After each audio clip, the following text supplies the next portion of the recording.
Pemerintah bersama DPR dan KPU kompak melanjutkan pilkada serentak pada bulan Desember 2020. Meskipun angka kasus COVID-19 terus meningkat dan sebagian masyarakat menginginkan pilkada ditunda, ibarat nasi sudah menjadi bubur, pilkada pun kini memasuki masa kampanye. Para calon kepala daerah berlomba-lomba memikat hati rakyat. Ada yang berkampanye secara virtual dan tak sedikit yang berkampanye menimbulkan kerumunan massa. Di episode kali ini, saya tidak membahas pro dan kontra penyelenggaraan Pilkada 2020. Akan tetapi membahas fenomena menarik yang sejak lama menjadi kebiasaan politik di Indonesia. Ia adalah politik dinasti. Menurut riset Negara Institute, setidaknya terdapat 124 kandidat calon kepala daerah yang terafiliasi dengan dinasti politik pada pilkada serentak tahun ini. Dari 124 kandidat tersebut, terdapat 57 calon bupati dan 30 calon wakil bupati, 20 calon wakil wali kota dan 8 calon wakil wali kota, 5 calon gubernur dan 4 calon wakil gubernur. Angka tersebut menunjukkan pembengkakan terhadap kandidat yang terpapar dinasti politik. Sebelumnya, kurun waktu tahun 2015 hingga 2018 hanya terdapat 86 orang kandidat. Negara Institut mencatat angka kandidat dinasti politik ini tersebar merata di 270 daerah pemilihan. Provinsi Sulawesi Selatan adalah daerah dengan jumlah kandidat dinasti terbanyak, disusul Sulawesi Utara yakni 11 orang. Dan daerah rawan dinasti terbesar ketiga dan keempat ada di Pulau Jawa.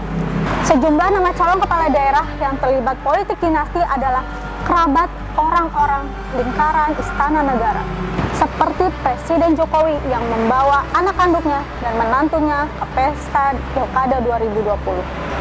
Seolah tak mau kalah dari sang presiden, Mbah Kiai Haji Ma'ruf Amin pun mencalonkan putri kandungnya, Siti Nur Aziza, sebagai wali kota Tangsel. Menteri di Kabinet Indonesia Maju juga turut terlibat dalam politik dinasti.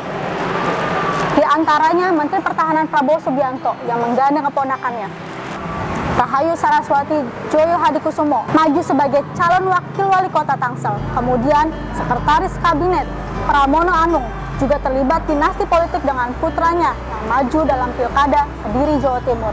Selain itu, ada Menteri Pertanian Syahrul Yassin Limpo yang mendorong adik kandungnya, Firman Yassin Limpo, maju dalam Pilkada Kota Makassar. Sementara di Pilkada Mojokerto, Jawa Timur, terdapat Titik Masuda, calon wakil bupati yang merupakan adik kandung Menteri Ketenagakerjaan Ida Fauziah. Tayal jika pemerintah pusat ngotot melanjutkan pilkada di tengah pandemi, sebab mereka juga ikut menyuburkan politik dinasti di negeri ini. Sobat literatur, lantas apa itu politik dinasti dan bagaimana dampaknya? Mari kita diskusikan bersama dengan saya, Ayu Sita. Inilah literatur, rame-rame politik dinasti dalam pilkada serentak.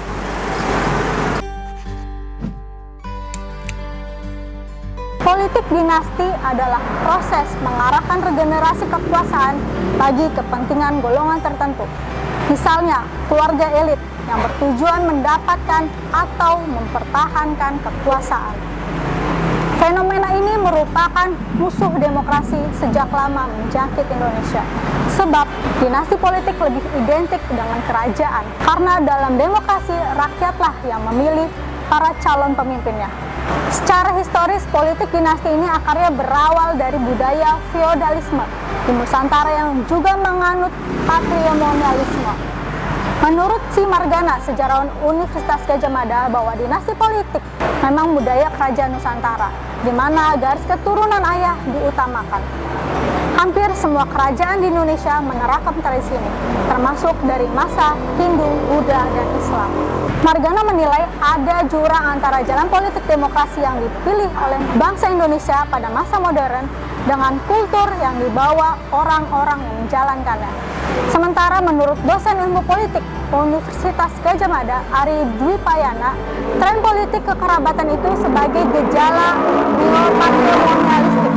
Benihnya sudah lama berakar secara tradisional, yakni berupa sistem patrimonial yang mengutamakan regenerasi politik berdasarkan ikatan genealogis. Menurutnya, kini disebut neopatrimonialistik karena ada unsur patrimonial lama, tapi dengan strategi baru. Bila dulu pewaris atau pemimpin selanjutnya ditunjuk langsung, sekarang lewat jalur politik prosedural. Anak atau keluarga para elit masuk institusi yang disiapkan, yaitu partai politik. Sobat literatur, tentu tidak akan ada asap bila tak ada api. Begitu pula dengan politik dinasti. Tidak akan terjadi bila tak ada penyebabnya. Lantas, apa penyebabnya? Penyebab yang pertama adalah peran partai politik. Menurut jurnal ilmiah yang ditulis oleh Martin Herna Susanti dari Fakultas Ilmu Sosial Universitas Negeri Semarang pada tahun 2017 dengan judul Dinasti Politik dalam Pilkada di Indonesia, bahwa oligarki di tubuh partai politik menyebabkan mekanisme pemilihan kandidat calon kepala daerah tidak berjalan sebagaimana mestinya. Selama ini terdapat kecenderungan pencalonan kandidat oleh partai politik berdasarkan keinginan elit politik. Misalnya yang terjadi pada pencalonan Gibran sebagai calon wakil wali kota Solo yang ditentukan oleh Ketua Umum PDIP Megawati. Meski DPC PDIP Kota Solo merekomendasikan Ahmad Purnomo bukan melalui mekanisme yang demokrasi dengan mempertimbangkan kemampuan dan integritas calon, secara bersamaan dinasti politik terus membangun jejaring kekuasaannya dengan kuat agar tetap dapat mempertahankan kekuasaannya dalam tubuh partai, baik di tingkat daerah maupun pusat. Sehingga dapat dipastikan dinasti politik mampu menguasai dan mematikan demokrasi dalam partai politik. Konteks masyarakat sendiri juga muncul sinyal elemen upaya menjaga status quo di daerahnya dengan mendorong kalangan keluarga atau orang dekat kepala daerah menggantikan petahanan. Dan penyebab kedua, masih menurut jurnal ilmiah Universitas Negeri Semarang, regulasi yang lemah untuk memangkas dinasti politik turut menjadi penyebab meluasnya dinasti politik dalam pilkada. Hadirnya Undang-Undang Nomor 1 Tahun 2015 sebenarnya memberikan angin segar dalam membatasi dinasti politik dengan menggunakan pendekatan larangan konflik kepentingan. Termaktub pada pasal 7 poin Q yang mana calon kepala daerah dilarang mempunyai hubungan darah dengan petahana. Namun, dalam perjalanannya, ketentuan tersebut dibatalkan melalui putusan MK nomor 34/PUU/13/2015 dengan alasan konflik kepentingan dengan petahana hanya menggunakan pertimbangan yang bersifat politis dan asumtif, seolah-olah setiap calon yang mempunyai hubungan darah maupun hubungan perkawinan dengan petahana dipastikan akan membangun dinasti politik yang akan merusak tatanan bangsa tanpa mempertimbangkan lagi sisi kompetensi, integritas, dan kapabilitas, serta memenuhi unsur akseptabilitas calon yang bersangkutan secara objektif. Dengan adanya putusan MK tersebut menimbulkan peningkatan angka pencalonan kepala daerah yang terpapar dinasti politik. Nah, sobat literatur, itu dua penyebab politik dinasti tumbuh subur di Indonesia. Selain itu, politik dinasti juga mengancam demokrasi kita. Sesungguhnya, pilkada langsung dimaksud supaya terjadi kompetisi antara calon secara demokratis, jujur, dan adil, sehingga terpilih kepala daerah yang terbaik. Namun, dengan adanya dinasti politik, membuat kompetisi antara calon dalam pilkada tidak fair. Menurut jurnal ilmiah yang ditulis oleh Didik Gunawan Soeharto dan kawan-kawan dari Fakultas Ilmu Sosial dan Politik Universitas 11 Maret pada tahun 2017 dengan judul Pilkada Politik Dinasti dan Korupsi. Calon yang didukung oleh dinasti politik biasanya memiliki potensi menang lebih besar. Bagaimanapun, pada suatu dinasti politik hampir dapat dipastikan mempunyai jaringan tim pemenang yang sudah mapan, terstruktur, dan menggurita. Intinya, calon kepala daerah yang berasal dari dinasti politik memiliki keunggulan dalam memenangkan kompetisi dibandingkan dengan calon lainnya, baik secara sumber daya, popularitas, maupun jaringan elit politik, kekuasaan yang masif untuk menggiring rakyat atau pemilih agama. Dengan kondisi tersebut, maka kualifikasi, kompetensi, dan pengalaman yang dimiliki calon dari suatu dinasti bisa saja dianggap bukan variabel penting.